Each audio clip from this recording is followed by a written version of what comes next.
Imagine that a simple gold ring may have taken millions of years to exist, and a long, complex journey to finally reach your hands.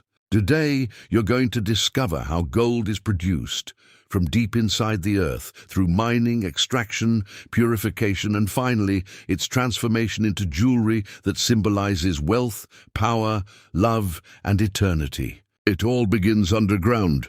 Gold forms over millions of years through intense geological processes such as pressure, extreme heat, and volcanic activity. It becomes trapped inside rocks and mineral veins, often at great depths, completely invisible to the human eye.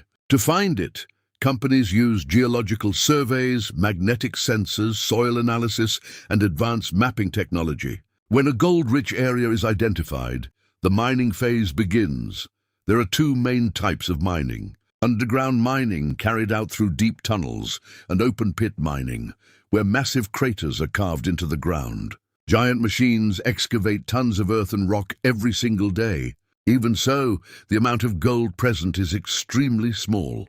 In many cases, 1 ton of rock may contain only a few grams of gold. After extraction, the material is transported to processing plants. This is where the separation of gold from other rocks and minerals begins. First, the stones are crushed by massive machines until they become a fine powder. Then this powder goes through chemical and physical processes. One of the most common methods is leaching, where chemicals dissolve the gold contained in the material. The gold separates, is filtered, and collected in liquid form, or as particles. Next, it goes through purification processes, where impurities are removed. The gold is then heated in extremely high-temperature furnaces above 1000 degrees Celsius until it becomes liquid. In this state, it is molded into bars, the famous gold ingots. But this gold is still not ready to become jewelry.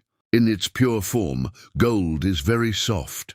That's why it is mixed with other metals, such as silver, copper, or nickel, to make it stronger and more durable. This process creates metal alloys, which define the color and hardness of gold: yellow gold, white gold, rose gold, all depending on the metal mixture used. After that, the gold is sent to factories and jewelry workshops. There it is melted again and shaped into wires, sheets, or raw pieces.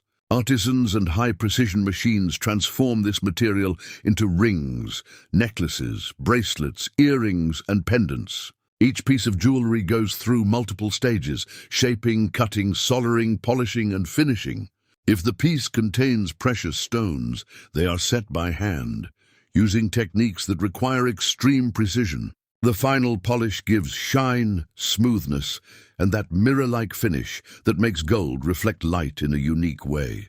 And then the gold that was born inside the earth, that was extracted by giant machines, purified through chemical and thermal processes, and shaped by human hands, is transformed into a piece of jewelry. A piece that carries history, science, labor, technology, and centuries of tradition. What you see in a display window is not just a piece of jewelry.